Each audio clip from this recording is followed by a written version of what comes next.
Welcome to my channel. అందరికీ నమస్కారం. నేను మీ కట్టంగూరు కవిత. ఈరోజు మనం చేసుకోబోయే రెసిపీ ఫిష్ కర్రీ ఎలా రెడీ చేసుకోవాలో చూద్దాం. కావాల్సిన పదార్థాలు: ప్యాన్ పెట్టుకొని 2 టేబుల్ స్పూన్ల నూనె పోసుకోవాలి. పోపు దినుసులు, పచ్చిమిర్చి వేసుకోవాలి. 2 ఏలక్కాయలు, ఉల్లిపాయలు, పచ్చిమిర్చి వేసుకొని బాగా వేయించాలి. మూత పెట్టుకోవాలి. ఎర్రగా మగ్గిన తర్వాత 1 టేబుల్ స్పూన్ పసుపు వేసుకోవాలి. మంచిగా వేయించాలి. 1 టేబుల్ స్పూన్ అల్లం వేసుకోవాలి.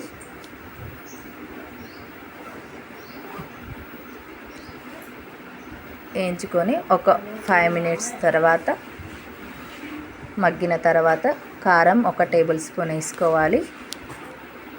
సరిపడంత వేసుకోండి. టేబుల్ స్పూన్ ఉప్పు కావలసినంత వేసుకొని వేయించుకోవాలి. చింతపండు రసం తీసుకోవాలండి. చింతపండు రసం కావలసినంత పెట్టుకోవాలి. బాగా కలుపుకోవాలి.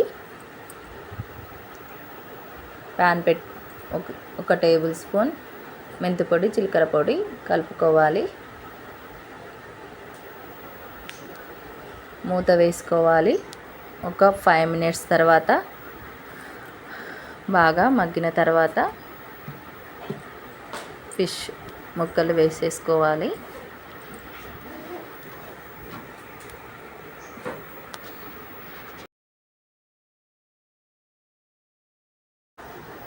ఫిష్ ముక్కలు అన్నీ వేసుకున్న తర్వాత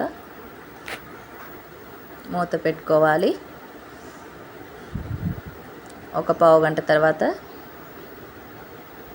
ఎక్కువ ఉండడం వల్ల తునిగిపోతాయండి ముక్కలు. ఒక పావు గంట తర్వాత వెంటనే సర్వ్ చేసుకోవాలి.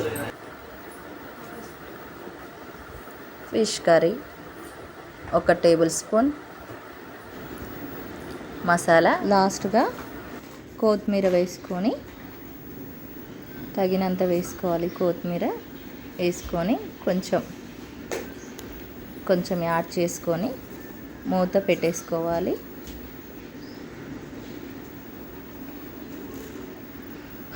వేడివేడిగా ఫిష్ కర్రీ రెడీ అయిపోయింది. చాలా టేస్టీగా బాగుంటుందండి. మీరు కూడా ట్రై చేయండి. మీకు ఈ వీడియో నచ్చితే లైక్ చేయండి, షేర్ చేయండి.